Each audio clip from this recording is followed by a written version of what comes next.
ফুটবলের রাজা Lionel Messi কিংবা পেলে ম্যারাডোনা হলেও স্কিলের রাজা একজনই, কোনো তর্ক ছাড়াই তিনি রাজা। নিঃসন্দেহে সেই ব্যক্তিটি নেইমার জুনিয়র।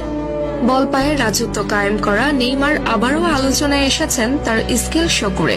সান্তোসের হয়ে স্কিল শো করে আলোচনার কেন্দ্রবিন্দুতে পরিণত হয়েছেন নেইমার। সান্তোসের হয়ে মাঠে নেমে গোল পাওয়ার দিনে নেইমার অদ্ভুত এক স্কিল দেখিয়ে প্রতিপক্ষকে বোকা বানিয়ে বল নিয়ে ছুটে গেছেন নেইমার দ্য সান্তোস জুনিয়র। এমন নেইমারকে যেন ভক্তরা খুঁজছিল।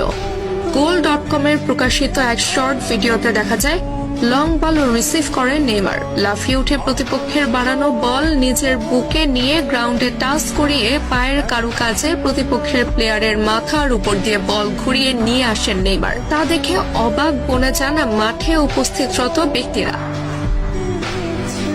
একজন ফুটবলার কতটা পারদর্শী হলে অন টাইমে এমন স্কিল শো করতে পারেন সেটি যেন আলোচনার বিষয়। নেইমার বরাবরই সফট স্কিলের ফুটবলার। বল পায়ে প্রতিপক্ষকে বোকা বানাতে তার মতো প্রসিদ্ধ ফুটবলার আরেকজন নেই বললেও মোটেও ভুল হবে না। তবে এমন স্কিল ফুটবলারের সার্ভিস সান্তোস কতদিন নিতে পারবে সেটি মূল প্রশ্ন।